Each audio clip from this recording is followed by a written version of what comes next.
Let me know where you are joining from. If you know you are not joining from Zaria, let me know. Okay, I can see Dapsin. Hi everyone, I'm Adam by name. Currently staying at Oshogbo, Ocean State. That's nice. I'm doing well. From Abdullahi Yunus. I'm in Kaduna, and it's a bit cloudy here as well. Okay, I think it's a general weather condition both in Zaria and Kaduna. Well, we hope the rain fall because the weather has been super hot lately. I don't know if it's just me, but I think we need that rain. Okay, that being said, please get your water. I always advise that you get water or maybe your favorite drink for those that take other drinks, right? Make sure you get them ready. Serious rain today, oh. Alexander. I think you're joining in from Port Harcourt, right? Abuja, if I'm not mistaken. Okay, let me take a screenshot informing others that we've gotten started. So I think this is the only time I'll have to do this. We are live. So please let me confirm from you guys. How's the hope you guys can hear me loud and clear. I'm trying to be as audible as possible. So please, if you can hear me loud and clear, you kindly let me know. Okay, thanks Alexander.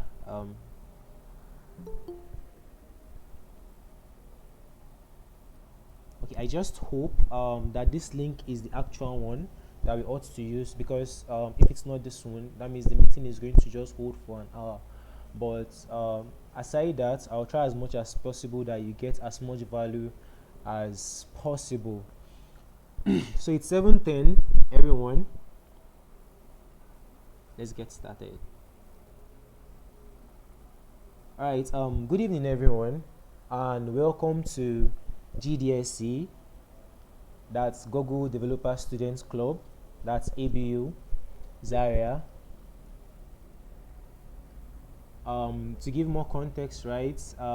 We're actually hosting a 6-week technical session on several tracks in the tech ecosystem.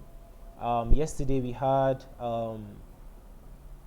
that of the front end track hosted by Lillian, and today we are having introduction to UI UX design, a beginner's guide, and the speaker for today is Oluwafemi Lawal. For those that don't know me, my name is Oluwafemi Lawal, popularly known as Femuski Dev. A product designer with over 3 years of experience, and also a student like you. For those that are students, I'm studying computer engineering, currently entering 300 level, right, I guess.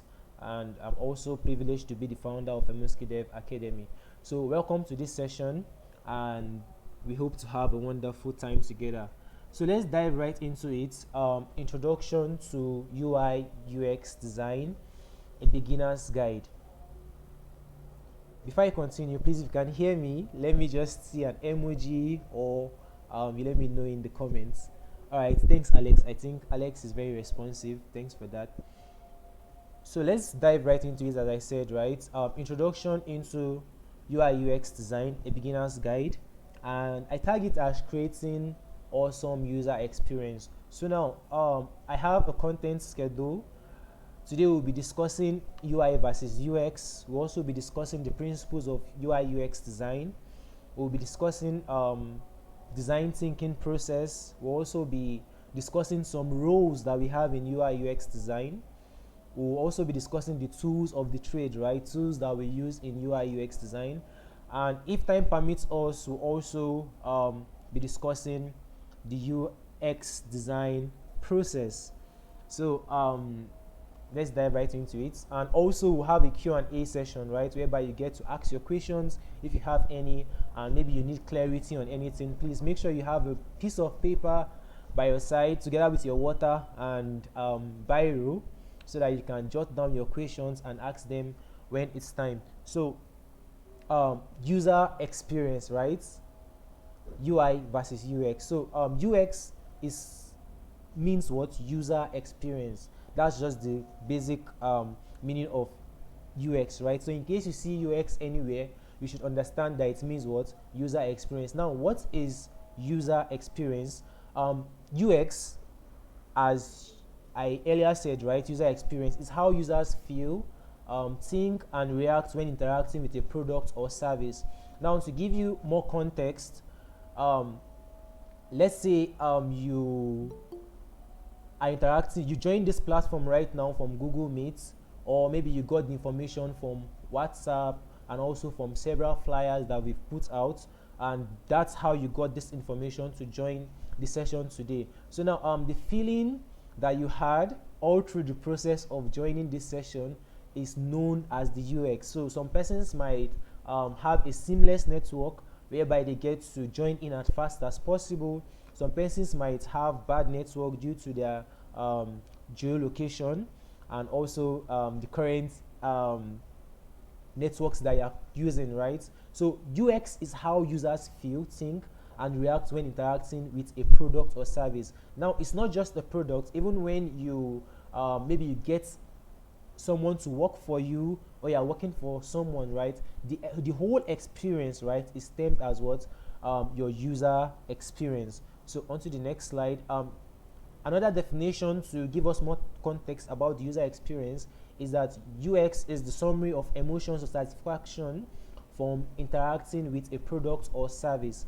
Now, the amount of satisfaction you get while interacting with Google Meet, while using digital products like your WhatsApp, while staying and also scrolling mindlessly on TikTok, is termed what, the user experience.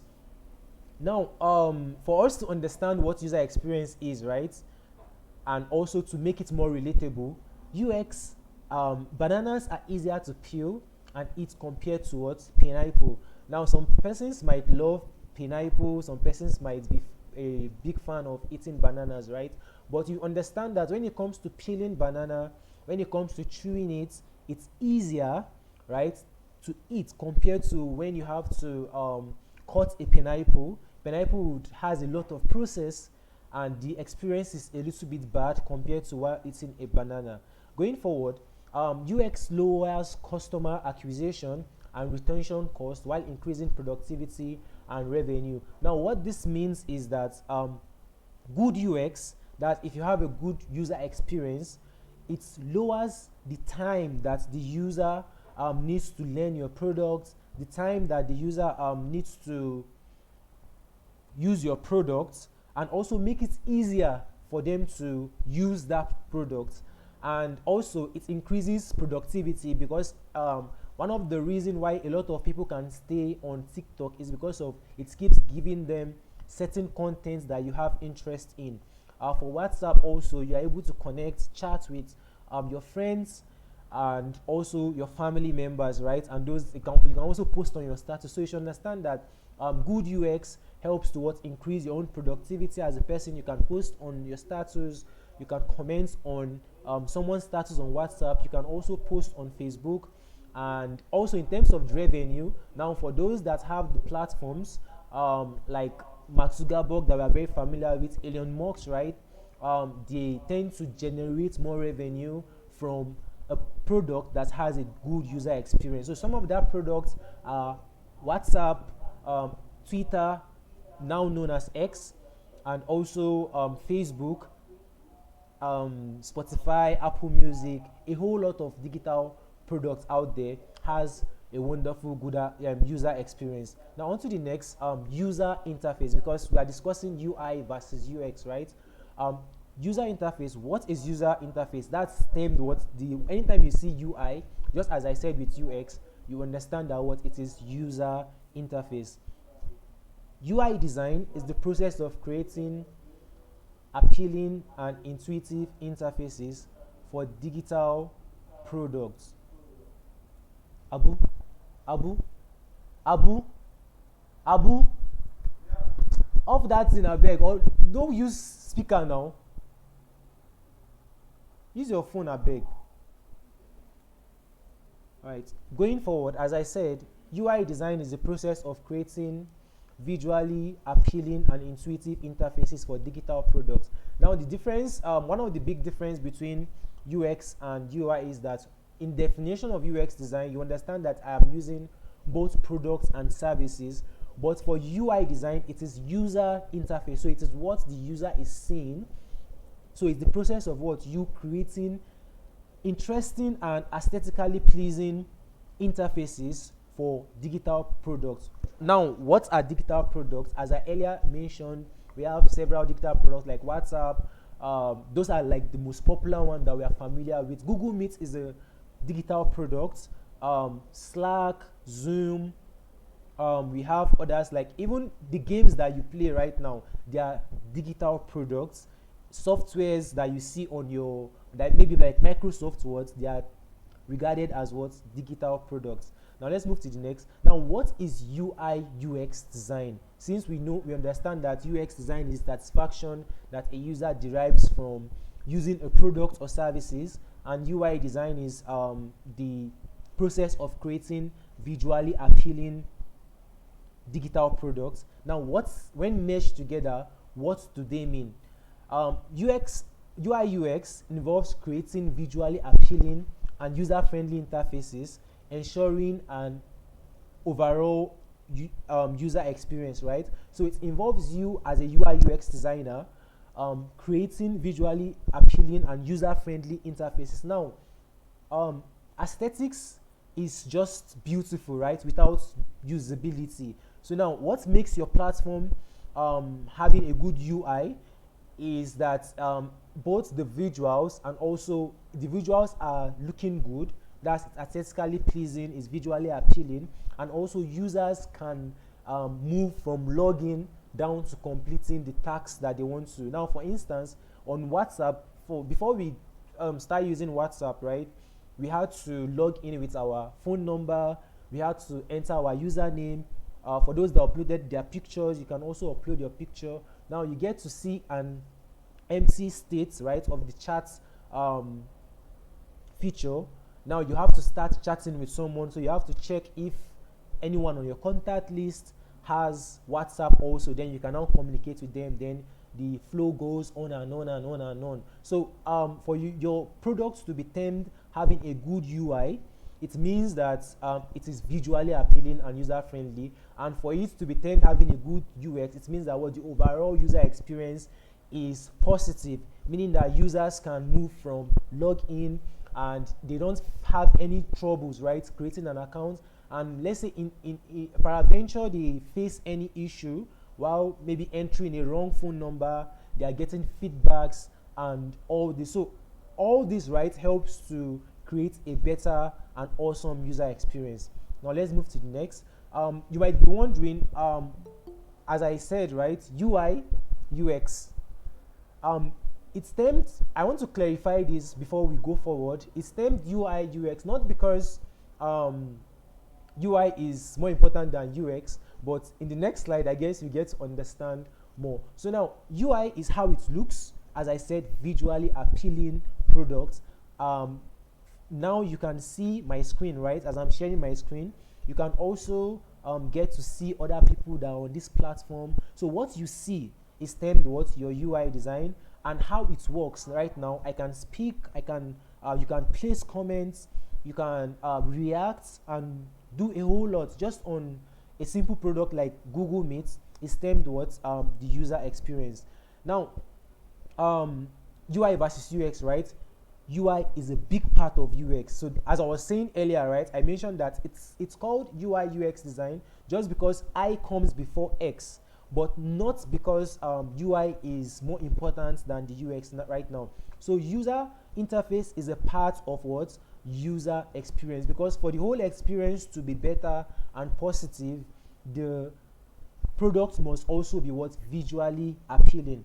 Now the next note that I have here, that's the next point I have is that UX applies to digital and physical products, as I explained in the definition. Bananas has a good experience, right, compared to pineapple. And also in terms of digital products, we have things like WhatsApp. It's easier for you to communicate with Femuski Dev. It's easier for you to also chat on the GDSC community, and it's easier for you to just kindly click on the React button right now. Sorry, can you guys still hear me? If you can't, can you hear me, please?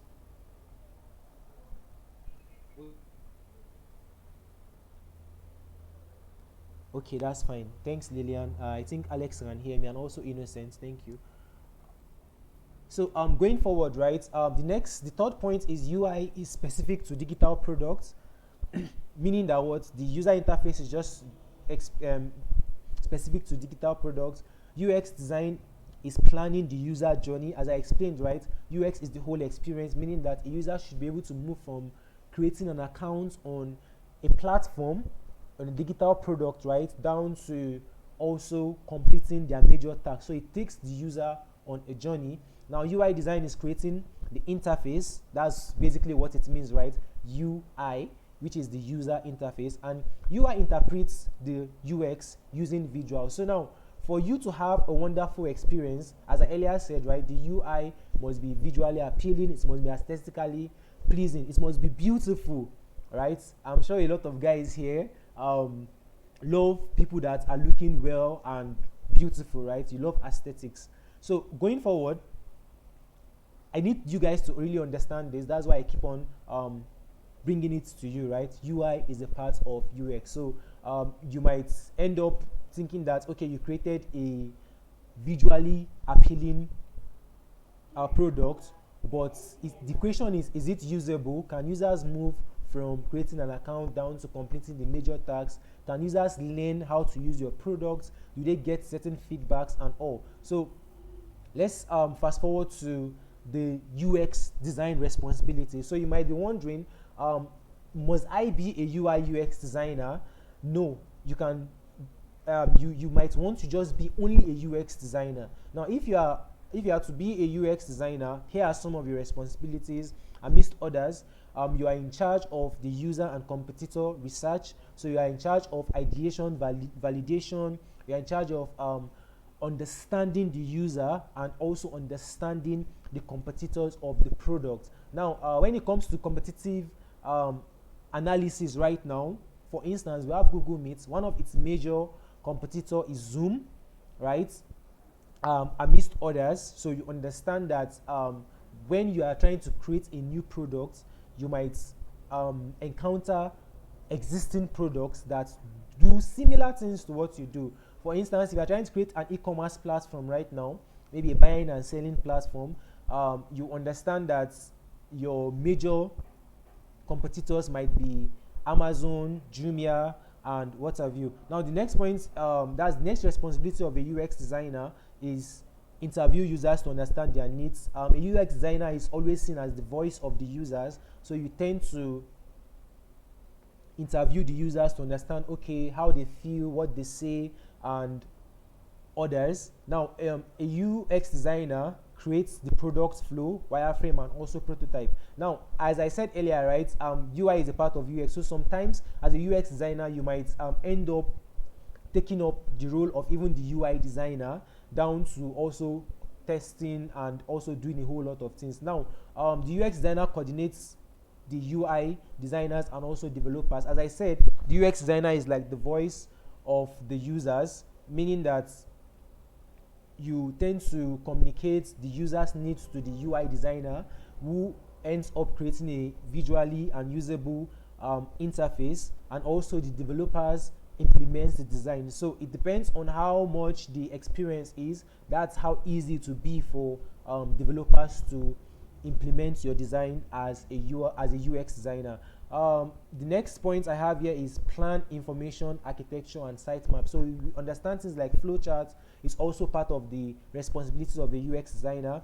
And the last but not the least is test usability. So UX designers are in charge of testing the product to understand and also scale the overall experience. Now, what are some of the UI designers' responsibilities?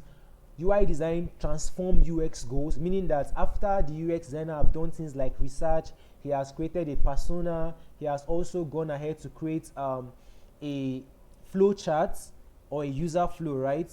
Now you have to transform that into aesthetically pleasing visuals that are usable. The next point is design visually appealing interface is very important. You can't call yourself a UI designer if you can't design something that is beautiful. Now, aesthetics is measured not based on the features you use, based on maybe you added some certain effects, right?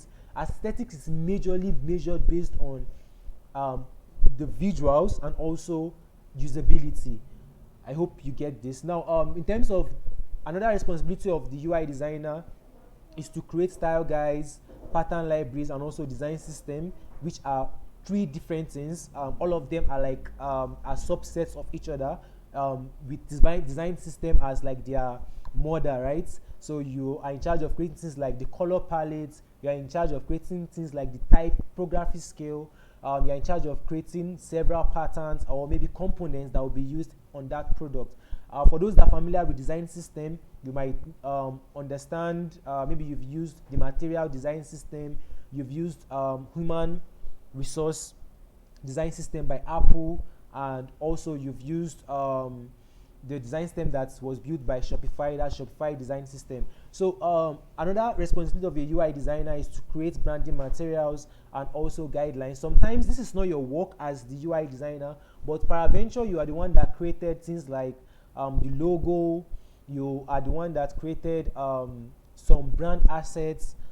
You would be in charge of creating several guidelines and also branding materials for the product. And also you are in charge of creating pixel perfect prototype. So what's the prototype? Basically, this is a prototype that I'm currently playing on Figma, which is a tool that we use in UX design. So your app like WhatsApp right now was first designed on a UX tool, and also it was prototyped. So all the interactions from how you create an account, you enter your username, was designed, and also it was prototyped for usability testing. So that's some of the responsibilities of a UI designer. So moving forward, I'll advise you that what you think UX first, so think about the user experience, which is very, very important, and also UI next. Now, a product that has I would term it as a bad UI, that's a bad user interface, is Amazon. Amazon tends to be very cluttered. It has a lot of products and also information here and there. But in terms of the user experience of Amazon right now, user experience of Amazon is still top notch, because a user can go there. That's when I say a user, not people that are even learned. Anyone that has access to a mobile phone, right, can order something from Amazon.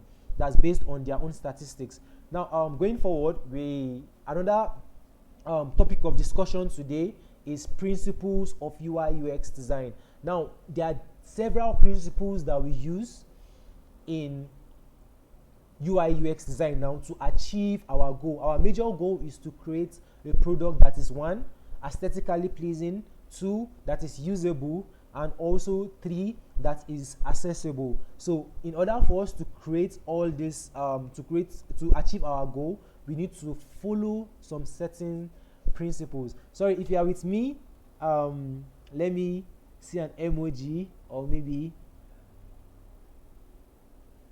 okay, thanks Alex. Innocent, can you guys still hear me? Lillian, Olabisi. Yes, I can hear you. All right, thanks Innocent. Okay, I think same goes for Fauzan. So let's talk about the principles of UI UX design. All right, thank you.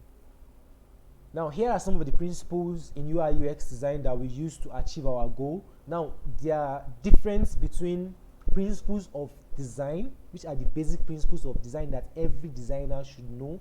Things like contrast, repetition, proportion, and all that, right? As a product designer, if you are wanting to transition into product design, let's say from a graphics design point of view, you would have understood all these basic principles of design. But now in user experience design or UI UX design, there are certain principles we use to achieve our goal, because we are creating digital products, right? One of the major principles is visual hierarchy.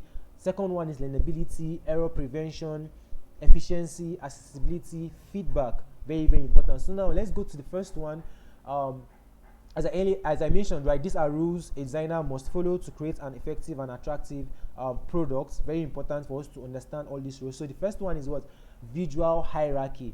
Now, what is visual hierarchy? Visual hierarchy involves arranging and prioritizing elements within a user interface to guide users' attention and create a sense of order. So now, for instance, at GDSC, we have a kind of hierarchy whereby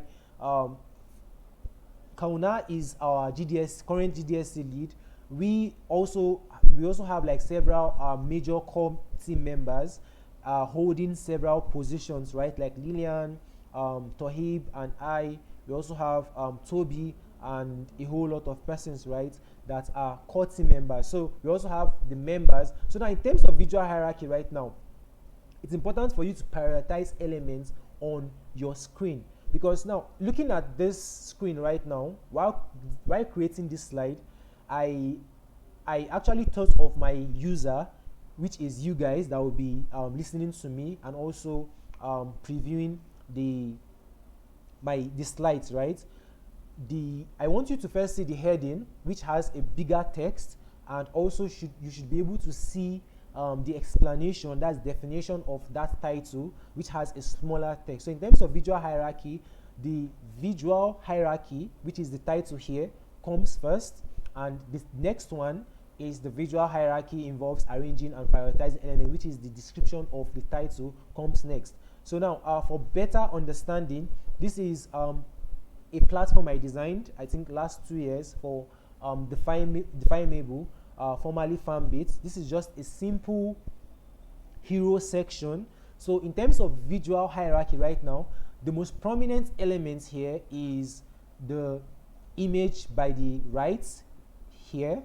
The next one is the ad copy, which is transforming business finance in Africa.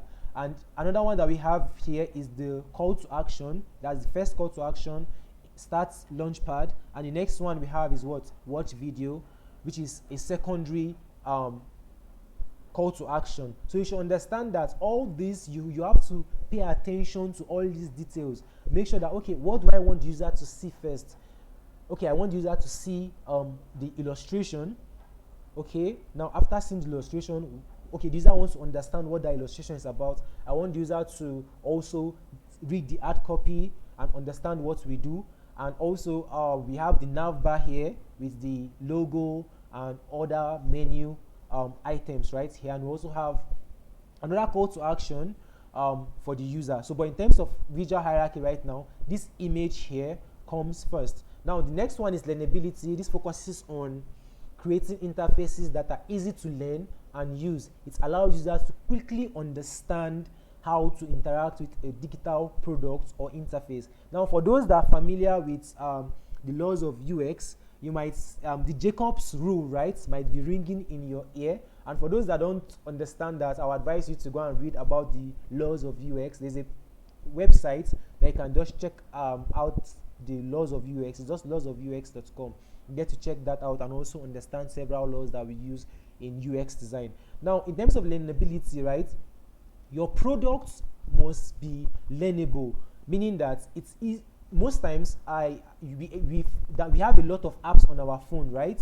Some apps that we are just downloading for the first time, but it's easier for us to create an account and also perform the tasks that we need to on that app or that digital product. Now it means that what that app is learnable, meaning that the product designer or the UI UX designer thought of all this before creating that product. Now, this is an example of an app that I also made for Defineable. In terms of learnability, this is an onboarding screen that showcases what the product is all about before the users create an account. So you understand that I have certain visuals, I have some text that explain what the onboarding is all about, and that's what the app is all about. And also I have several call to actions and 3 onboarding screens. Now on to the next, error prevention. It aims to design interfaces that anticipate and prevent errors, guides users, and supports error recovery in order to enhance the overall user experience.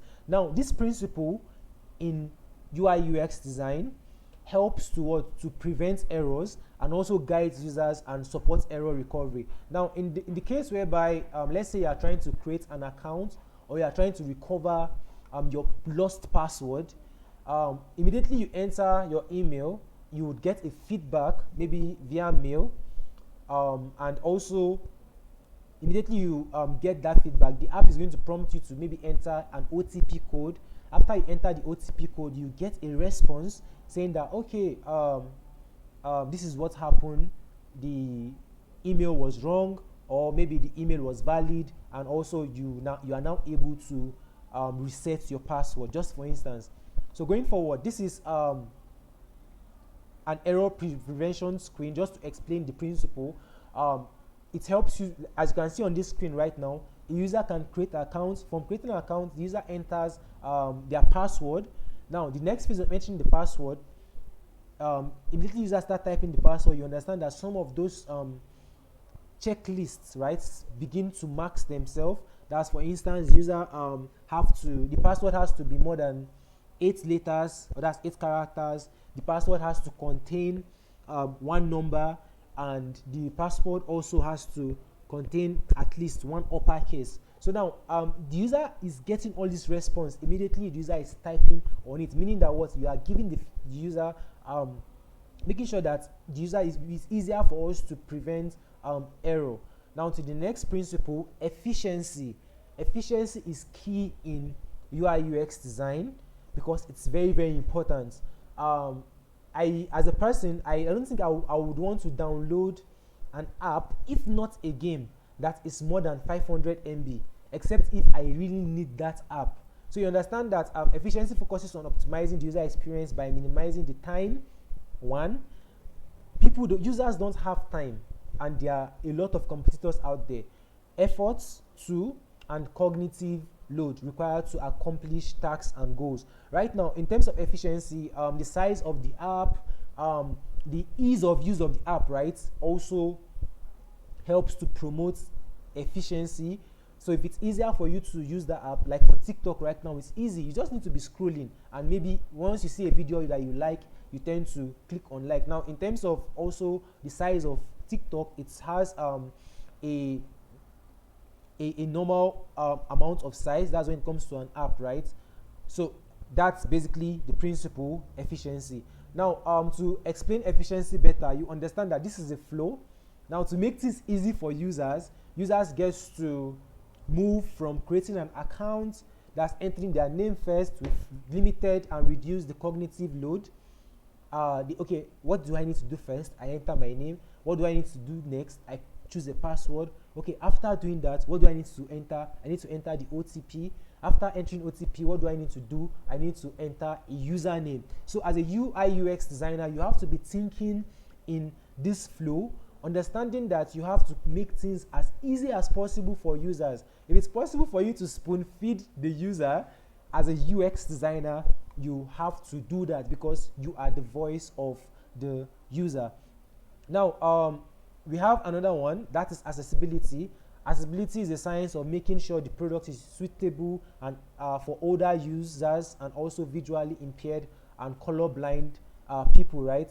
Now, using certain products, you understand that like if you are using, for those that are familiar with Binance right now, Binance is an app that has several flows, and there are some age group that can't use Binance because, except if they want to use Binance on their desktop, but if they are to use the Binance on their mobile phone, maybe they are using an iPhone or maybe an Android phone, there are some text sizes that are very small that they can't see. Right now, as a UI UX designer, you have to also think of those people. Now, if they are within your target audience, you have to also put them into consideration, and that's why you will notice that on some apps, right, like for Slack and even I think it's on general iPhone. Sorry, give me a minute. I think some people have been in the waiting room. Let me just accept all. Okay, I think that's all. Okay, yeah, that's fine. So as I was saying, right, on your phone, that's, let's say on your Android phone, right, it's easy for you to increase your font size. Like for me now that I use glasses, I have to increase my font size on my phone a bit so that I can see well, and I don't need to strain my eyes. So this is like creating a platform that's accessible for users. That's for the visually impaired people, right, or people that have colorblind and all that. So some certain elements you have to pay attention to. That's your use of colors, your use of typography, that's like the font size, the effects you use. Maybe you are using shadows, you are using layer blurs and a whole lot of effects, right, on your product. It might limit the whole experience. So accessibility is something that you always have to think about as a UI UX designer. Another thing you have to know is that what contrast essential for accessibility. Now, basically, what is contrast, right? If you are looking at this text, you understand that you can see the word essential more than the other words, because I added more contrast to the word essential, which makes it more visible for you to see. So now, in terms of creating products, right, you have to pay attention to things like what, which is one of the basic principle and most used principle in design in general. Contrast, right, very very important. You have to make sure that users can read what they are seeing on their screen, or maybe they can read your flyer, they can read the banner and what have you. Now to the next one is feedback. Feedback refers to the provision of timely and relevant information to users about their actions and the system's response. So in the case whereby as a user you are trying to create an account, maybe your password is wrong, you should be getting feedback. Let's say maybe you just created, you just reset your password right now. You should get a response telling you that, okay, you've successfully reset your password and now you can now log in with your new password. So things like that are regarded as feedback. For instance, now some of the feedbacks that you might be getting from this session is that you are able to listen to me, and you are able to I'm also able to understand if you are hearing me well, if you are able to send a reaction, right? So for those, if you can hear me well, kindly hit the reaction button, or you just kindly send a message. So if you can hear me, okay, Alex can hear me, okay, Shalom can also hear me well, that's nice. So you can see that I'm getting feedback here because it's easier for me to just see some animations on my screen. So all this helps towards improve the user experience. Feedback is a key principle. Now this is an example. Just as I explained,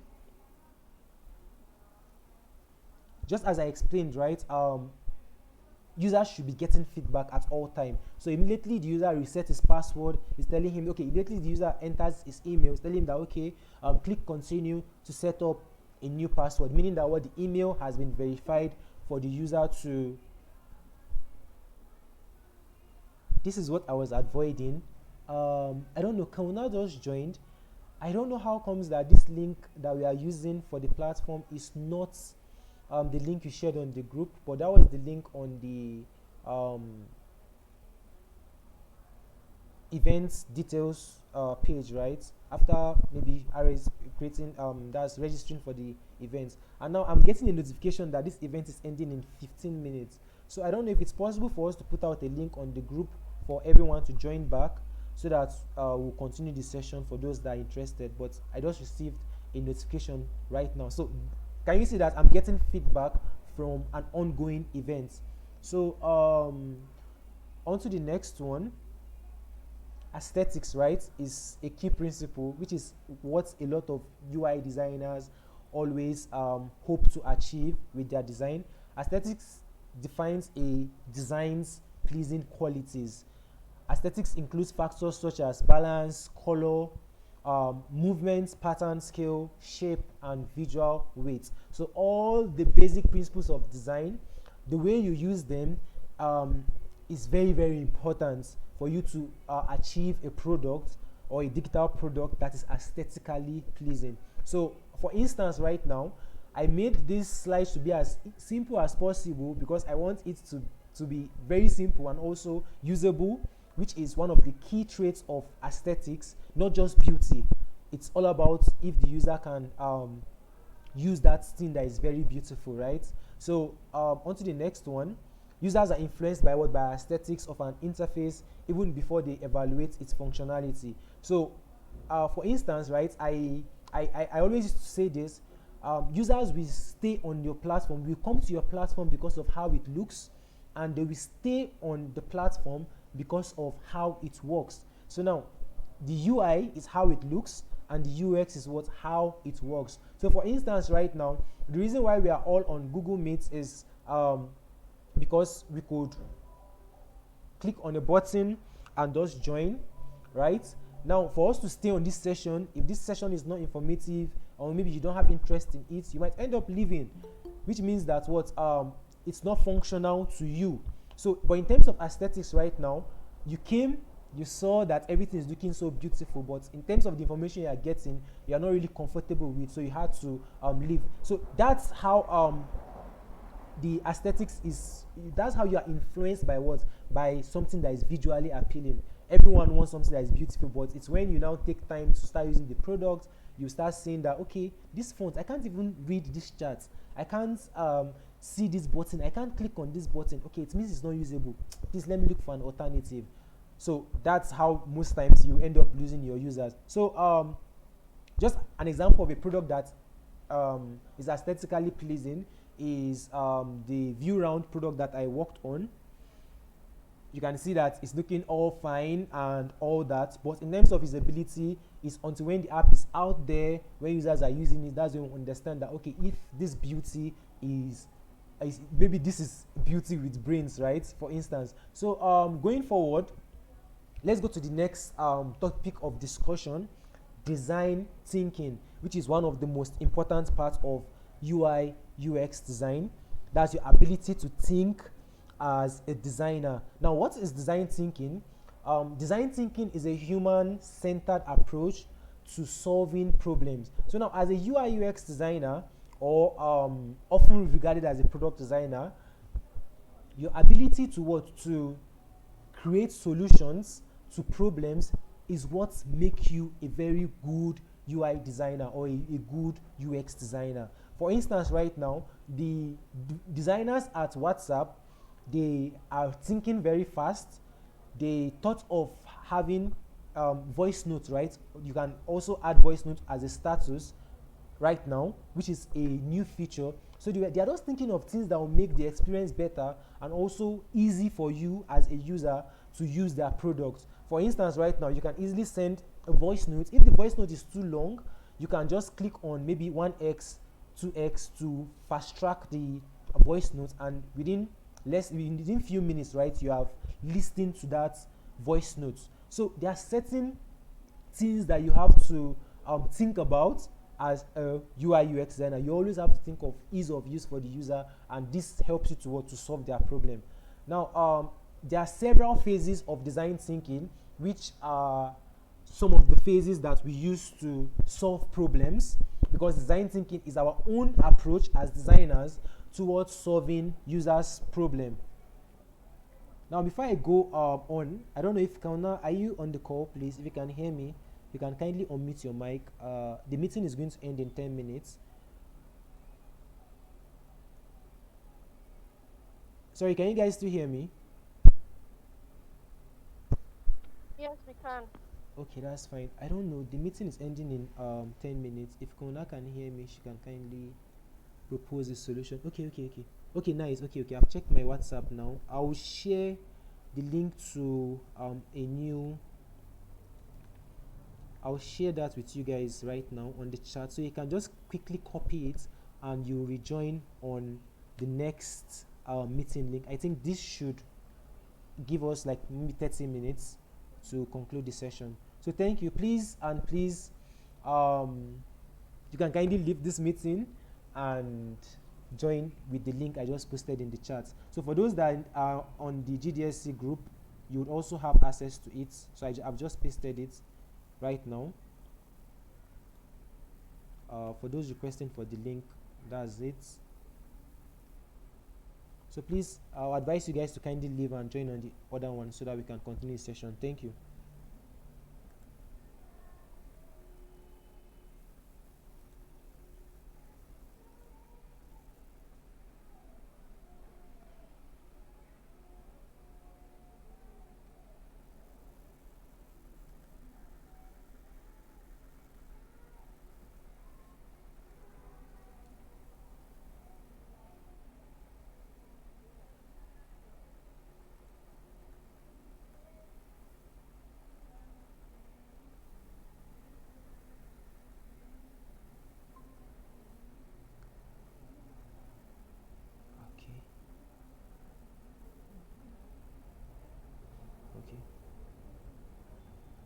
Sorry, please, if you are still here, kindly leave this meeting.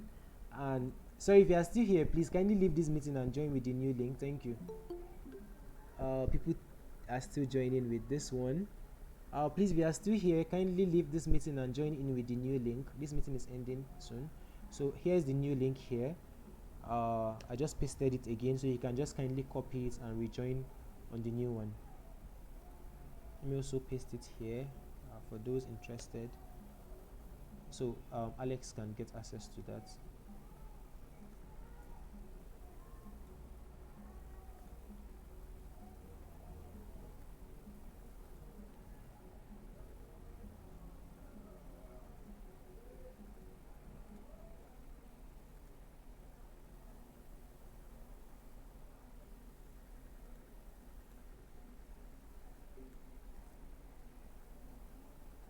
All right. Sorry. Good evening, everyone. Can you guys hear me, please? If you can hear me, let me just get a reaction or something. Okay, I think Yusuf can hear me. How about Kona? Can you hear me? Okay, Lilian can hear me. Okay, that's fine. Okay, I think everyone can hear me right now. Okay, that's fine. Okay, let's just give others like a minute to join. Just a minute. So for those that have been following, maybe they would like to join in. You should just give them like a minute to join.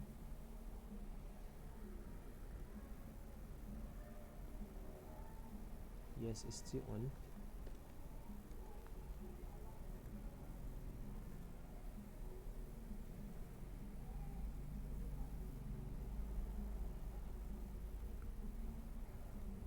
All right, that's fine. So going forward, right, as I was explaining the phases of design thinking, which are the approach that we UI UX designers take towards solving problems. One of the first stage is the empathy stage. That's understand and be sensitive to users. As a UI UX designer, you have to make sure that you understand your user and also be sensitive to their needs and also to what they say, to their feelings, to how they feel, and also to how they react to things like maybe if you are conducting a survey right now, it will help you to understand more about the user. So you have to be empathetic towards them. Another thing is another phase of design thinking, right, that helps you to create solutions to problem is defining your users and also stating their problem. So you have to be able to know your users, that's define them. So let's say you are trying to create a platform for GDSC right now. You have to understand some of the key qualities of the members of GDSC and how they interact, what they say, how they feel, the type of their own communication model, and also their personality type. You have to understand all these things as a UI UX designer, and which is going to help you to solve their problem. Right now, the next phase of the design thinking is your ideation phase. Right after empathizing with the users, that's understanding them and also being sensitive to their needs, and also you've done a little bit of research on your users, validating your problems and also getting insights. The next phase is what is the ideation phase, where you get to generate innovative ideas beyond existing solutions. So for instance, you've done things like competitive analysis, you've created a persona and all that. It's easier for you to now come up with a new design. Now there's difference whereby we are having certain digital products with competitors is because the competitors keep on thinking of a better way to solve that problem. There's a reason why Google Meet and Zoom are still in vogue. If you want to have a better experience, maybe a better teaching experience, I'll advise that you use Zoom. If you want to stay on a longer call and also it's less cost effective, right, you would use Google Meet. So both apps have their own traits, and it's based on what the ideation process. Now the next phase is for you to what to prototype. Now after you've created your idea, you've designed the solution, you also have to prototype the solution right now. So prototyping is just you creating several interactions for the user. So for instance, you design a whole lot of screens, the users can't interact with them, it's not possible for you to perform anything like usability testing right now.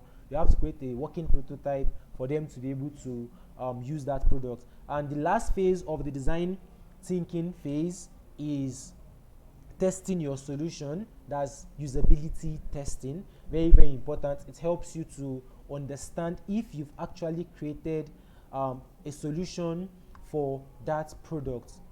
So going forward, we have certain roles in UI UX design. What I just explained right now, I've explained things like the principles that UI UX designers use to achieve their major goal, which is creating digital products. I've also explained the design thinking phases, which involves empathizing with your user, defining who your user is and also the problem. Your ideation stage is also part of the phase of design thinking. Another one that I mentioned was your creating the prototype, and the last but not the least is performing usability testing. Now, there are certain roles in UI UX design that you can look into. It's not much that you must be a full stack designer. As I always call it, right? Maybe being a product designer, whereby you are in charge of doing things like the user experience, that's performing research, doing a whole lot of responsibilities. You might be someone that is so keen on visuals. You might want to be just the UI designer. So there are certain roles in UI UX designer. Let's dive into the roles in UI UX design. The first role, you can be a UX researcher, meaning that you are in charge of getting valid data from the user.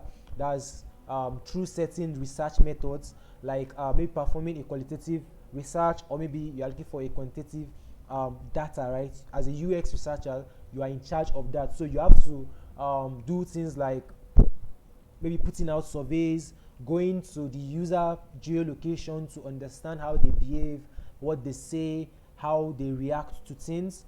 These are your responsibility as a UX designer. Another role in UI UX design is the UI designer, right? You're in charge of the visuals, as I explained. Another role is what is UX writing, which you are tagged or referred to as a UX writer. If you're a good copywriter, you can also transition into UI UX design and become a UX writer. You'll be in charge of writing all the copies that we have on our websites, on the apps, and what have you. Another role that you can take on is being a prototyper. So if you are good with animation and micro interactions, you might just major in that. Maybe you are almost similar to a motion designer, just that your own interactions and animations are for digital products. You can also be a UX designer, which is the mother of everything. So to give you more context, right, you might be wondering, okay, UX researcher is in charge of doing research, UI designer is in charge of creating the visuals.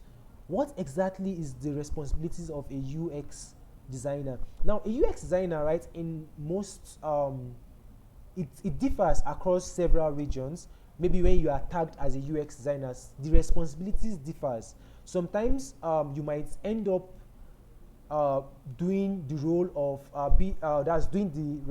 having the responsibility to do both the work of the UI designer and the UX designer. From the explanation, right, you also have gotten the difference between a UI designer and also the UX designer. So you might be in charge of such responsibilities, or in some regions you might still be referred to as the UX researcher. That's you are just to get valid data and also create things like user persona, draft low fidelity wireframe, and what have you. This might be some of your tasks, right? So it varies. So the role being a UX designer, some people on LinkedIn call themselves UX designer, and they do the job of both a UI UX designer, that they also design interfaces. Some persons call themselves UXers or maybe UX designers, but they just dwell on the experience part of things and they don't create visuals. So the tag, right, or the job description UX design is very, very relative depending on the region. And the last one that I have on my list here is product designer. You might also be wondering, okay, UX designer. Well, this person have done everything about the whole creating a digital product. It's aesthetically pleasing. He has done things like the research. The whole experience is good. Now, who is now a product designer? Now, I will say this right. A product designer is involved in all the development circle. One, he's involved in doing the research. He's also involved in creating the aesthetically pleasing interface from that research, and he's also involved in making sure that that product sells in the market. So a product designer is not just concerned about the user, it's not just concerned about the experience. He also is concerned about how the product moves from design to implementation by the developer, and also he's so much concerned about the metrics that the product gets in the market. So he stays with the product until um, I think he stays to the end of the whole development cycle, which is an endless journey, right? He stays until when the product also makes waves in the market, making sure that okay, the experience is nice, the product is visually appealing, but the issue is that do users really use this product?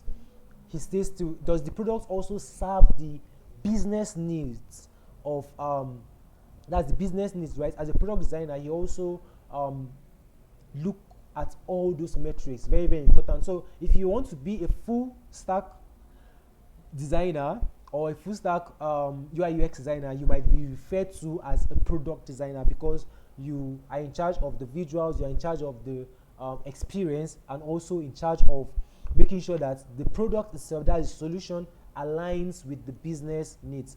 Now on to the next phase.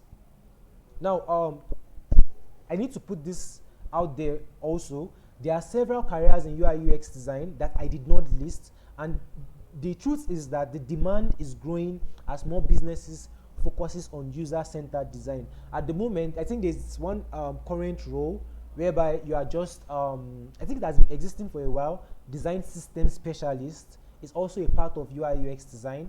You are just in charge of creating certain components, and there are people that are also referred to as design system engineers. So as you begin to niche down, there are certain underlisted roles that you can take on as a UI UX designer. Now moving forward, you might be wondering, okay, we've been talking about UI UX design. What are the tools that I can even use to create a visually appealing product, or maybe I can also use to do research and also do a whole lot of things. There are a lot of tools out there, but among the many, I just listed a few, which are like the most popular ones. And the first on my list is Figma. Figma has gained a whole lot of traction. Even developers now use Figma right now, and Figma is a vector-based tool that you can use on your Chrome browser. You can also download the app on your desktop, and I think they have an app also for your tablet, and also they have an app for your mobile phone. But the constraint is that you can't design on your mobile phone, but you can design on the tablet's version and also design on your Chrome version, or if you download the desktop app, you can also design there. Another one is Sketch. Sketch is very very similar to Figma. They are actually competing. They are the major competitors of Figma. But why Figma gained more traction than Sketch is because Figma is free to use. You don't need to pay for you to get access to the basic plan of Figma, so you can just create an account and start learning how to use Figma. Another one is Adobe XD, which is currently going to extinction, but it's still in use. But due to the fact that for those that have been following the recent tech trends right now, you understand that Adobe bought Figma, and there was a whole lot of news around that, and that's why Adobe XD is not as in vogue as it used to.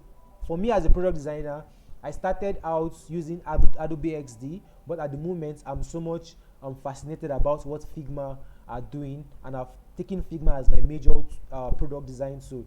Another tool that we have is Framer. Framer is a new tool that is a no-code tool, right? That you can also use as a UI UX designer for those that want to also make sure that their designs move from Figma down to code, and you don't want to understand how to write HTML, CSS, and JavaScript. it's possible for you to just use things like Framer, Webflow, and others. They are also regarded as UI UX tools. We have InVision, and we also have Prototype. Prototype is a prototyping tool. So if you are a designer that wants to major in creating micro interactions and creating certain animations, I'll advise that you master Prototype. It's the best prototyping tool out there. Now, going forward, I've been talking about the principles that we use to achieve our goal, right? I've also talked about the approach that we took, that's design system phases, and I've also talked about the roles, right, in UI UX designer. Now, as a UI UX designer, what are your design process? What processes? What helps you to empathize with the user? What helps you to define the user goals? What helps you to create a prototype?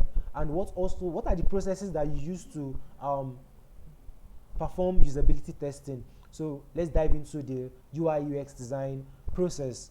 So if you are with me, let me see an emoji, or maybe just send a chat so I know that we are still together. All right, I see you, Fauzan. Lillian, thank you. I see you. So going forward, UI UX design process.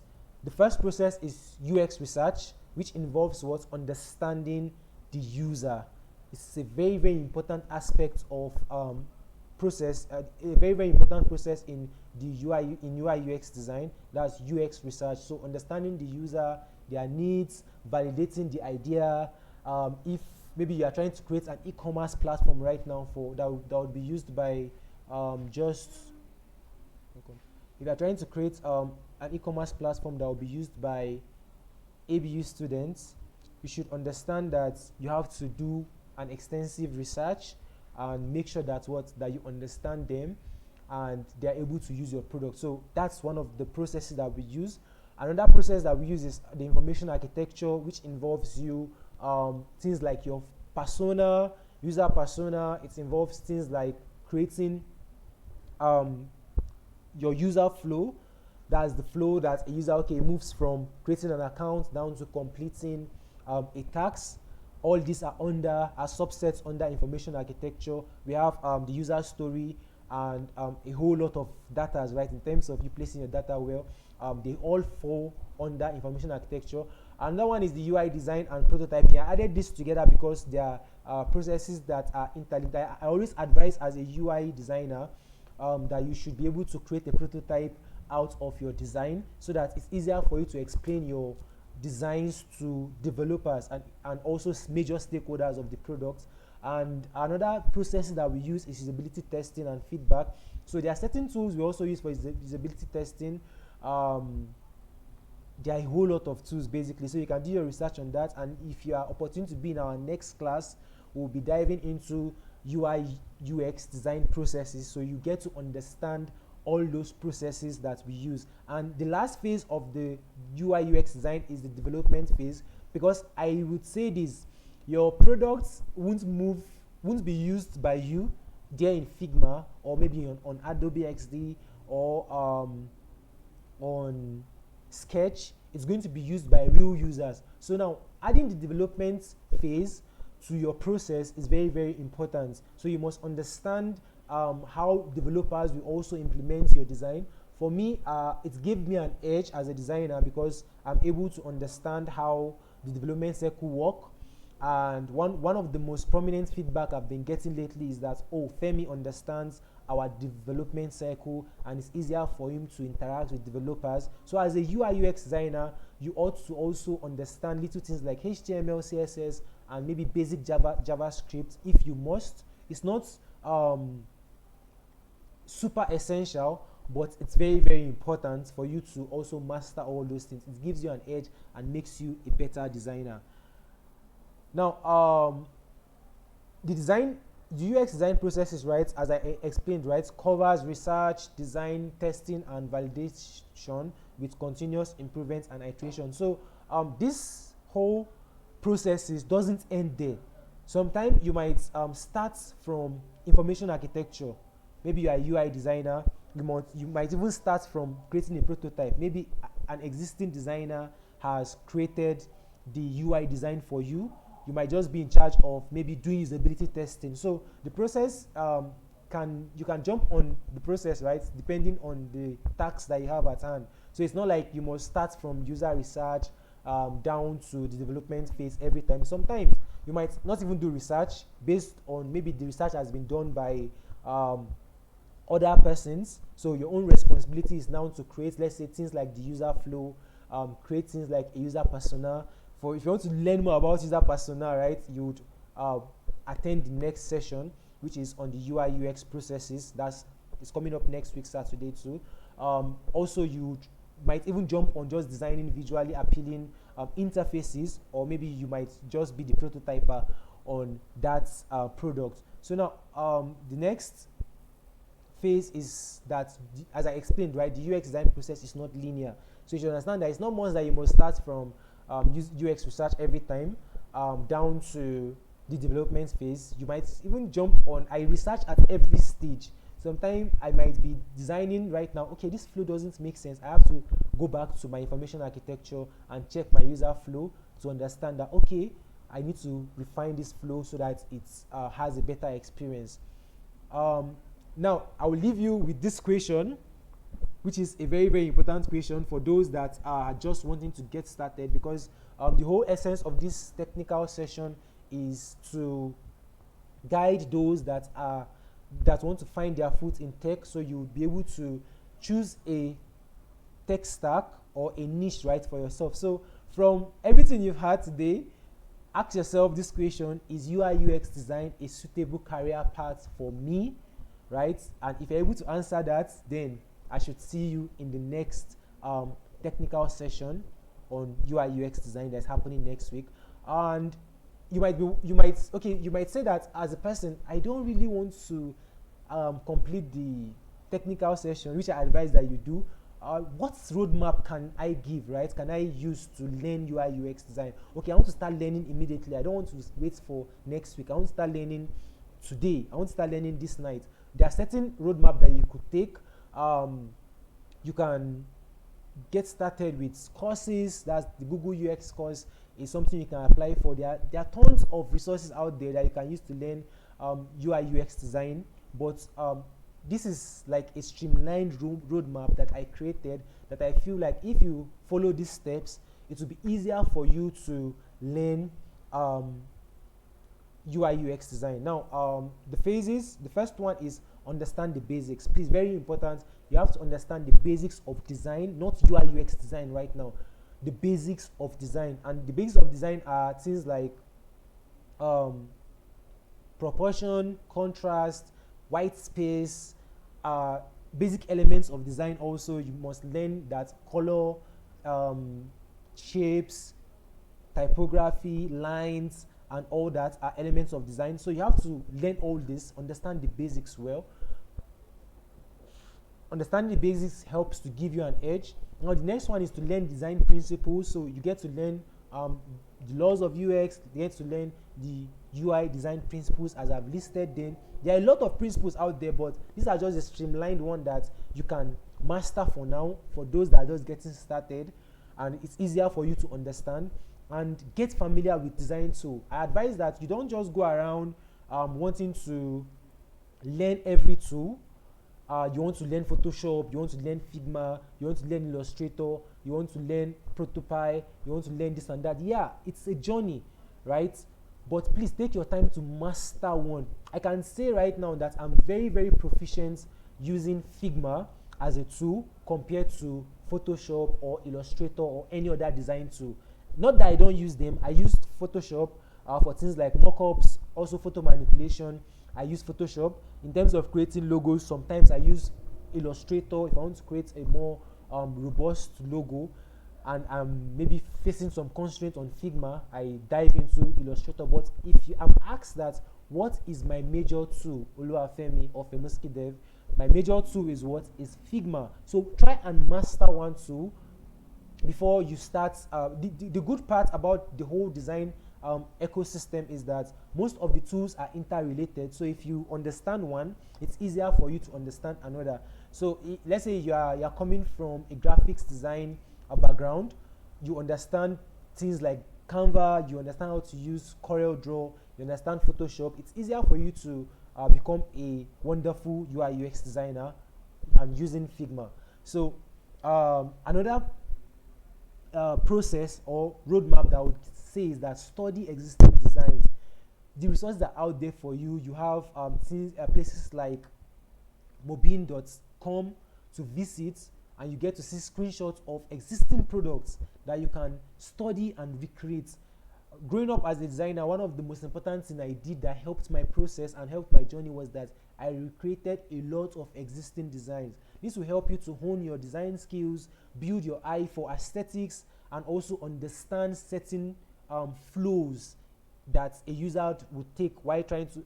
At the moment, right now, I don't do a whole lot of research, and it doesn't take me less than 3 days for me to do my research right now to understand the product flow and also understand if that product will scale because of the current tools that we have right now, right? And most product ideas that are coming up right now are somewhat dependent on existing digital products. So as a designer, if you understand the existing designs, you understand how WhatsApp works, for instance, it will be easier for you to create any social media platform or maybe a chatting app. It will be very, very easier for you to even implement a chatting feature on any product. If you understand how Google Meet work, it will be easier for you to create a video messaging app or incorporating a video messaging feature into any product. So learn existing designs as someone that is just getting started. Now I have to put this here: learn the base of HTML and CSS. You might not want to learn JavaScript, but I advise that after understanding all those designs, try to also understand how those designs are being implemented. Now the next phase is to also, maybe you want to become a full-time designer. That's a full-time UI UX designer. You can learn things like how to do research. There's a book, think like a user UX researcher. I think I shared it with those that are in the GDSC UI UX track. You read that book, you get to understand how to perform UX research and also thinking like a UX researcher.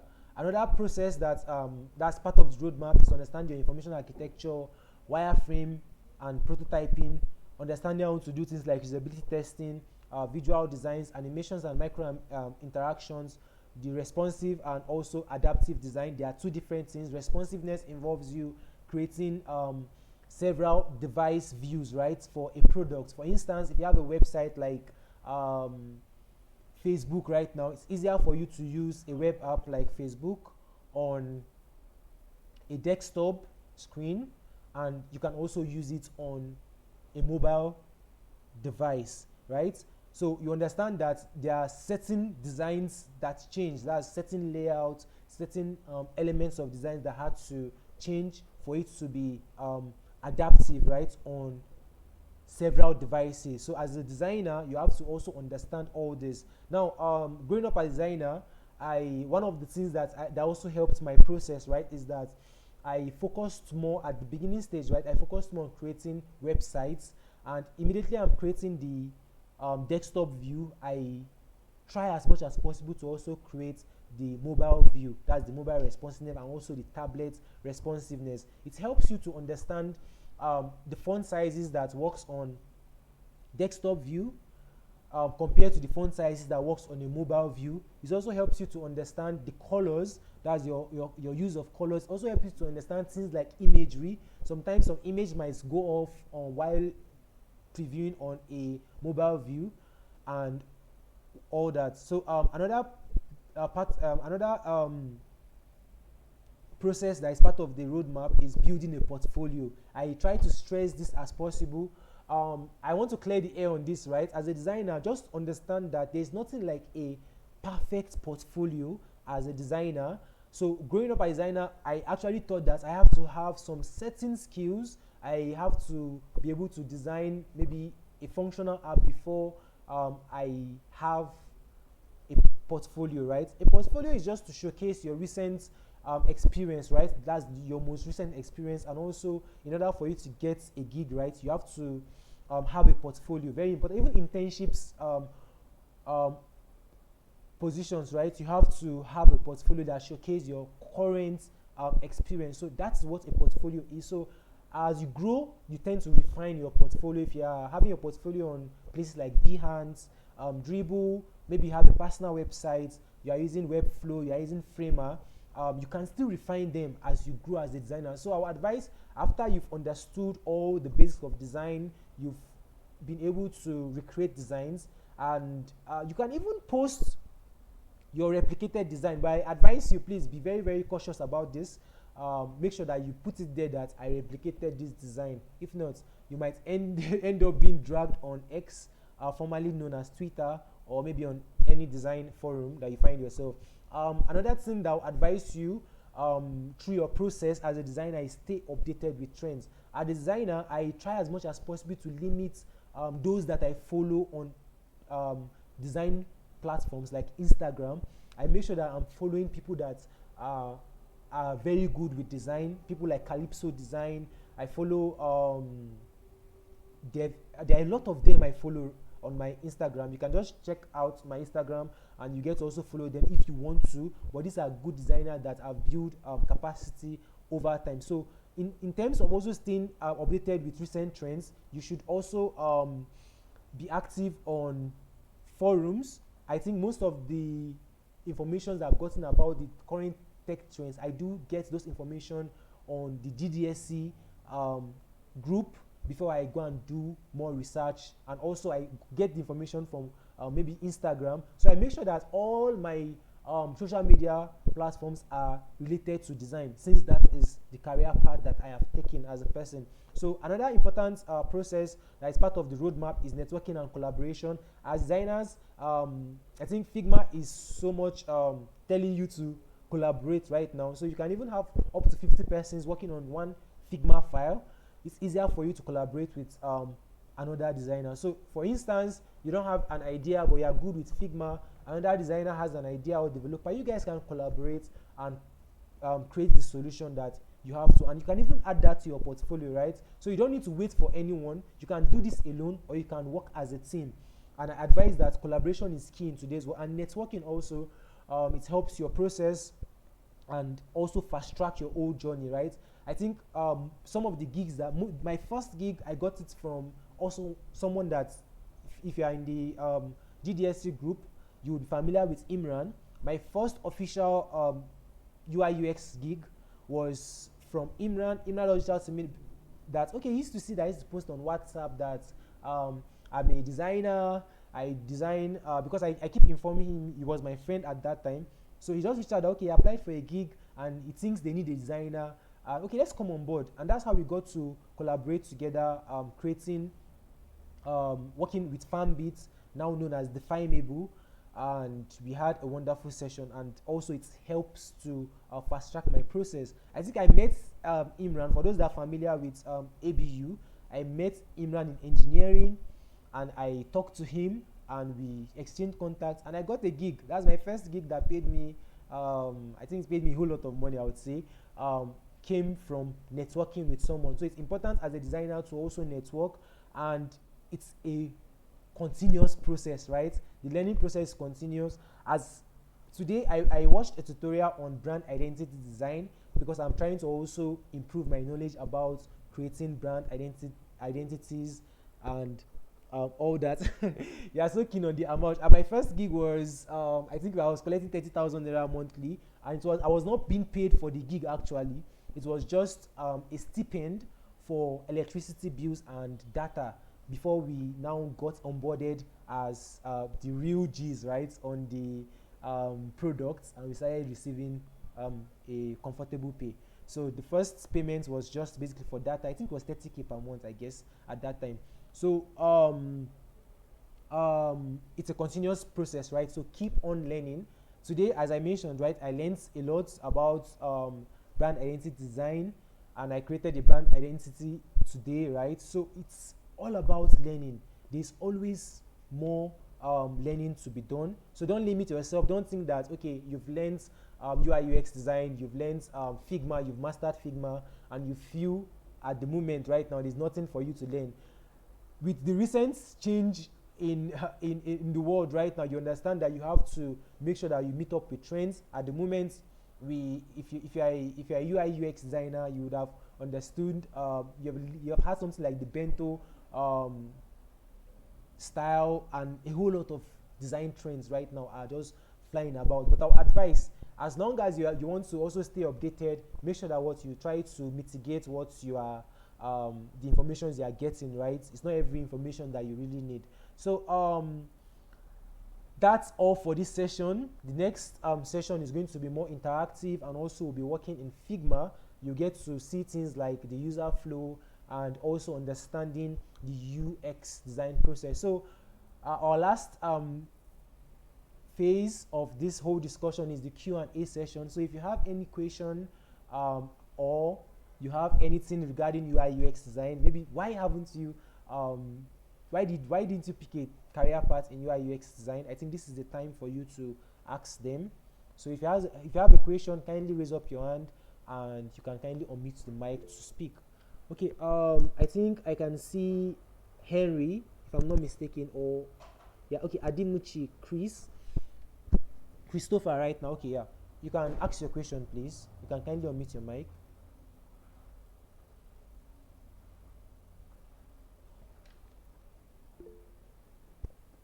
Okay. Yeah, if you can hear me, Christopher, you can kindly unmute your mic and ask your question. Or if you can't, you can just drop it in the chat. When I came in, there are already things that you've talked about, and there are ones that I was following through the slide that you posted, but they were not as in UIS design. You mentioned design engineer, but there's another one. There were two, so you didn't mention. I think I couldn't get that one very well. Okay, I And the think second one, there was this slide also that you posted that you wrote something like the US design process covers research and some other things that follows it, but I couldn't see it before it goes off. Thirdly, you mentioned about Calypso design. Those people you follow on Instagram. I don't know your name in Instagram, so I don't know if how we can get that. You can help us with your Instagram username. all right. Thanks for that question, Christopher. So if I think what I said about the roles in UI UX design, which is the first question, I mentioned design systems engineer, which is another role in UI UX design. These are people that are in charge of creating components and also engineering the whole design system. You can do more research on that to understand better. And I also mentioned design system specialists. There are several roles. I was just trying to explain that there are several nested roles that we have in UI UX design depending on the niche right now. So you might want to even niche down to typography as a UI UX designer, and there are a whole lot of roles that you can just pick up. So your second question is that I think this is the slide that you said you could not see. I have to restart this. So I think when I was talking about the sorry, give me a minute so you get to see this. Yeah, I think it was when I was talking about the processes, right, in UX design. That's the UX design process that's here. So I think this is the slide that you said you missed. The UX design process covers research. I've explained it already here. It covers research. That you have to do your research. You also have to design, and you also have to do things like usability testing. That's testing if the product actually works, and also going back to your drawing board and also trying to validate your ideas, right? And with continuous improvement and iteration. So I was trying to explain that it's a continuous process whereby you tend to move from one process down to the other. Sometimes you might even might be given a task to just handle just the user research process. You might just be on board to create prototypes. So it's an unending journey, right, as a UX designer. Now, talking about my Instagram handle, if you can see this, I have a tag here by the side. You should be able to see Femoski Dev. That's my brand name. It's spelled FEMOSK EY and DEV. That's my brand name. So you get to also see that. I think if I go to the first page, you can see it here. My name is Oluwafemi Lawal on LinkedIn, and on Instagram it's at Femuski Dev. So just type at Femuski Dev. I'm the only one that is bearing that name, so you get to also see me there. So I don't know who else was raising his hand. Do you have any other question for us? I think I'll take two more and we'll call it a day. Okay, Yusuf, you can kindly unmute your mic and ask your question. That's Yusuf Adedino, if I'm not mistaken. Yeah, hello, it's Yusuf. Okay, So Yusuf, my yeah. question is actually for if you have anything to give to someone hoping to move into the UI UX path. So originally I started with front end development, but due to the fact that I couldn't stay committed, I was at school. Oh, I'm studying engineering in ABU as well. So I was told about I got introduced to the UI UX, which currently I'm taking this Google UX design course. Uh, but one thing I noticed is that I get overwhelmed with this theory parts, the theories and all like that. So I'm more of a practical oriented kind of person. So I want to ask, is the theory part the essential part as well? Can someone not have a way to just get the actual thing being done? I don't know if I'm making sense. Yeah, that's a very wonderful question, Yusuf. So I think your question is centered around fast tracking your own process, since you are more of a practical person and you get bored from maybe listening to certain theoretical parts of the UI UX Yes, design, the right? technicalities and all like Yeah, that. I get you. Yes. So to answer that question, um, all these technicalities, right, are what makes you a better designer. At the moment, we talked about design thinking right now, which is your approach towards creating a problem. You can kindly unmute your mic while I answer your question. Thank you. So you can kindly mute your mic. Thank you. So as I was saying, I talked about design thinking, right, which is the approach you take towards solving people's problem. So now all those theories that you are learning, like in today's session right now, it was more of a theoretical session. You were just listening to me, and I was trying to explain some certain things that you really need to know. The products you build right now are so much dependent on your theoretical aspect, because the truth is design is like 10% of the whole process as a UI UX designer. That's what you see on Figma, you moving and pushing pixels. It's just basically like 10% of the whole process. You have to understand how to do research, and research is not done even if you are using a tool like, let's say, Miro, or you are using Figma for your research process, right? Or maybe you're using like Google Docs. You still have to do a whole lot. You have to understand a whole lot of theoretical part. Now, the design thinking phase that I explained, and also the principles of design that I explained, right? You would have understood that there are certain things you have to know as a designer for you to create an aesthetically pleasing and also usable product. So, if you don't want to walk through that part, maybe you get bored by theories. For me right now, I love theories, and I also love the practical part of the design team, because it helps me to design better. And also, if I'm pitching to stakeholders right now, I'm trying to explain my design process, the terminologies I use, they tend to understand, okay, this guy understood, he has a reason that is backing his decisions. So if you don't want to go through that part, it will be like, maybe you want to just be a UI designer. It's a very good one, but even still, right, you have to still understand some principles of UI design. You have to understand the basic principles of design, which are theory. That's like contrast. You have to understand they're a little bit practical, but you have to understand them first, using theory, before you can now transition into diving into the tool and all that. So I always advise you, it's a process. If it doesn't work for you, it's fine. What I would advise is that use YouTube, right? Use If you are more of a practical person, maybe like me, you can use Misco, you can use Flux Academy, You can also use there are several YouTube channels that you can just use to that help to fast track your whole process, and there are hands-on practicals that you can jump into. And also another way that you can do that is by replicating designs. So just copy and paste the design on your Figma board and design something as you have seen it. So with time, you start building your eye for design. But the only major constraint you might have is that when you are trying to pitch your design to a stakeholder or maybe the project owner, you might have issues explaining your decisions. So that's why those theoretical aspects are very, very important. So, and I think that's why I also allowed you guys to, I gave you process on how to apply for the financial aid and also get the Google UI UX course, because it's a very good one in terms of theory. But in terms of practical right now, it's a little bit limited. But once you understand the theoretical part, it's easier for you, because practical is fun. If you dive into Figma right now, you start seeing things moving, and maybe I'm creating buttons and all that. It's very, very fun compared to the theoretical part. So just choose a part. If you get bored, now use YouTube channels. And if you can't use YouTube channels, stay on Figma all day. You get it. You'll be able to create a product. I bet you.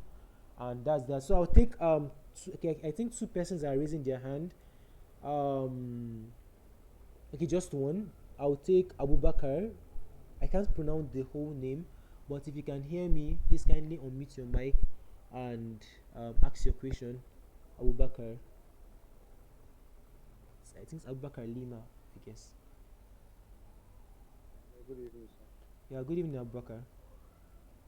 Yes, my question goes like uh, your presentation something about portfolio that someone had done little to make that before he created portfolio.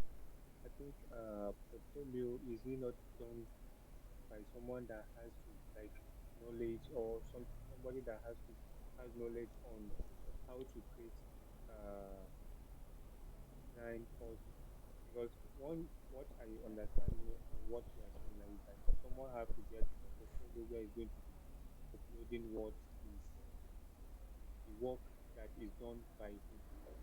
But like we that we are learners now, we don't have anything like portfolio, so we have to be following uh little while at the end, like I have knowledge on the graphic design a little, that if I'm designing all this research and going through research and user personnel, it's giving me like if I watch if I watch videos on it, sometimes I may get kind of like I'll be understanding some part and I'll be like misunderstanding some part. So what advice can you give us on this? Okay, that's a very wonderful question, Abubakar. Now, I'll say this in terms of having a portfolio right now, as I explained earlier, I said that a portfolio is just um, a case, right? That's what it is basically, that showcase your current experience level. Before you have a portfolio, at least you ought to have understood some basic things about design. You should be able to at least design something that you even have on the portfolio, right? So why what I was actually referring to is that some persons feel like you have to have a complete project. You have to have designed or worked on a real project before you add that to your portfolio. You might work on a personal project. When I got started, right, I worked with a whole lot of startups, and I was not given paid right now before I even got my first official gig. I think I worked with Colopos. I also worked with STEM coders to create like a You Decide app, and also I think I created a landing page for STEM coders also in ABU. That was when I was getting started as a product designer. I wasn't even in ABU at that time. I just only did diploma. I wasn't like a degree student. I already did diploma and I was at home there in Port Harcourt, and I was also volunteering to participate in such products. So right now, it's not what I was just saying is that you don't need to have like a robust product before you add it to your portfolio. And also the case of you just getting started and not having a portfolio. right now, you at least, right, if you don't have a project idea, you can solve a personal problem, or you can also recreate existing designs and also add that to your portfolio. For those that are into UI UX design, you might have heard of Dave White. Dave White have the an existing product. I think that's Spline 2, the Spline 2 website, right? He has that on his portfolio, and that product was not designed by him. But what he did on that project was that he recreated all the 3D elements using Figma, which shows that it shows his own abilities to recreate designs on Figma, 3D designs. He recreated it on Figma and he added it to his portfolio. I think he has like two projects like that on his portfolio, and he's a professional product designer, and those products are not his. So now getting started is you can just let's say what I do right now, which I've been using to help a lot of designers. For those that are part of the Feminist Dev Academy, I'm currently participating in the ongoing 30 days UI UX design challenge. I make sure that most of the challenges are linking towards creating a case study for your portfolio. At the moment, we're in day 16. That's day 16 on Monday. And at the moment, right now, all the participants that have been actively participating have a case study already just in 15 days. You might know one of them. He's part of GDSC, is a member at GDSC. That's Umar, also a computer engineering student. He has a solid portfolio, I would say, and maybe he can also refine it to be better. So there are certain strategies you can use to have a case study in your portfolio once you are getting started. You have to follow a process. Okay, today what I'm learning is you can go to you can use ChatGPT. There are a lot of tools that you can use. You can just tell ChatGPT that, okay, I want to create a product. Please help me and generate 5 product ideas. And from there, you can even do your research with ChatGPT. You can also create personas with ChatGPT. You can do a whole lot of things, right? It's a tool that you can use. So if you don't have any product idea, let us know on the community, maybe the UI UX track. And if you are maybe shy a bit, reach out to me. I try to respond to everyone. I don't think I have any unread message, and I'll respond to you. We can account. And if you also want to do this alone, go to Femoski Dev Academy website, Instagram handle.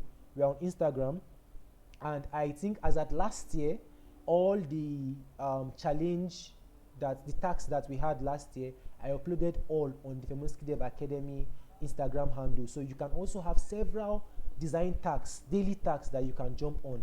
So I hope I'm able to answer your question, and I know that you do well. Okay, you're still raising up your hand. Please, this is the last question I'll take, so that we'll just end the session and we call it a night. You can just kindly ask your last question.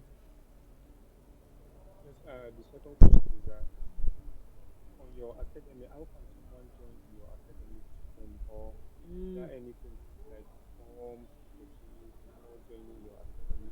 Okay, thank you for that question. Well, I'm not trying to promote my academy or anything, right? It's just based on your question. But at the moment, the academy is free to join. I think I have over 100 persons on the group, and they join freely. No one has been charged anything.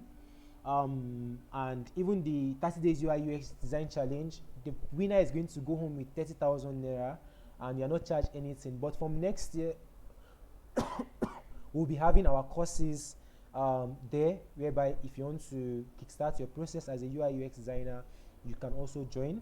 Earlier this year, we had several freebies sessions on our YouTube channel. You can check out some, and it's a free place to join, and you get a lot of resources as long as you're active. So you don't need to pay anything to join the Feminist Dev Academy. It's just a place basically for UI UX designer, just similar to the GDSC UI UX track.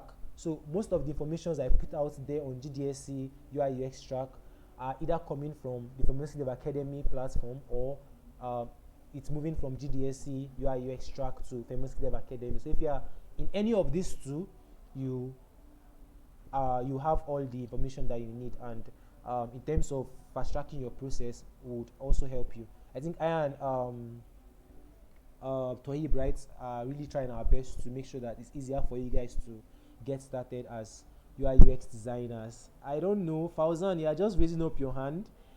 Well, you can ask your question in the chat, or just kindly unmute your mic and ask question. I'm not taking any more question, please, after this. Thank you. Hello. Can you hear me? Yeah, we can hear you. Hello. Yeah, we can hear you, Fauzan.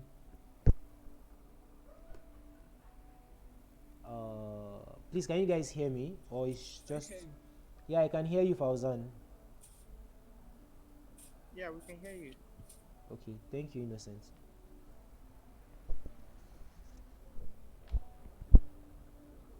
Okay, please kindly, if you can't hear us, kindly type your question in the comment section. So we've come to the end of today's session, and thanks to everyone that joined in. I hope to see you in the next session, and I'll leave you with this.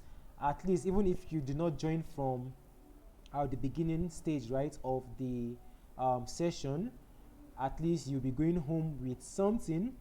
I'll just leave you with this phrase right now. Where is it? The alternative to good design is bad design. There's no such thing as no design, right? So it's either you are doing it well or you are not doing it well. Now the truth is that if you pay attention to detail, you try your best to master all the basics of design, you would end up creating something good. So it's a process. If I show you some of my design when I got started, right, you would be like, is this famous kid dev? So basically, it's a process. So enjoy the process, and I know that you guys are going to create wonderful stuffs together. For those that are just getting started, just be super active on the group. Sometimes we want to do more, but you guys are not asking questions, so there's no how that I can attend to a question that that haven't been asked, right? If you don't understand the process, reach out on the community. That's why it's a community. Try your best to ask your questions and we'll answer you. Fauzan, if you want to still speak, there's no time for that. But if you want your question attended to, you can kindly just type it in the comment section. So thanks to everyone that joined in, and we hope to see you in the next session. There will be subsequent sections on other tracks and cloud computing, back-end development, and others. So the information will be right there on the GDSC ABU community, and you have access to also join. So thanks for having me. I remain your favorite product designer, Lawal Oluwafemi John, popularly known as Famous Kidev. Thank you.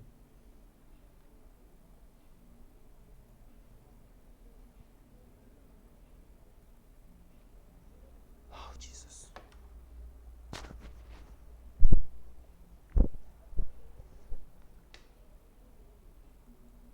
I think we all can leave the meeting. We've come to an end of the meeting. Thank you. Fauzan, if you want to still stay, okay, Bye. Innocent. Yeah, bye, Innocent. Thanks for joining in early, and God bless. Yeah, Fauzan, you can mute your mic and ask your question. I'm still here for you, but others can leave. Is this meeting recorded? Yeah, it's recorded, but it wasn't recorded through the actual Google Meet. But I would send the recording to. Sorry, I didn't hear you. You Yeah, said it wasn't recorded on. yeah, it wasn't recorded on Google Meet, so it was recorded externally. So you get access You to. said it wasn't recorded for what? Sorry, think I haven't got that. Yeah, it wasn't recorded on Google Meet, but you would have access to the recording after the session. I think we have a YouTube channel, that's GDSC ABU, so it will be uploaded there. Maybe once it has been edited. So thank you. Yeah. I was even wondering if Google Meet has now they can now record their meetings. Yes, you can record meetings if you are using the Pro plan. If you subscribe to Google Workstation, I guess, or yeah, it's the premium plan. Basically, you can record every session or every call that you have. Yeah, I think it's 4,000 naira per month. Yeah. All right, bye everyone. Fauzan, I think you can't talk, but you can just meet me privately. Okay, what's the question? Sorry, I wanted to know name of the font you used for the slides heading. Okay, that's cool. That's my brand font actually. It's Tomato Grotesque. You can check it out. It's spelled tomato. That's Tomatomato. T-O, that's tomato, and Grotesk, right, is Grotesk.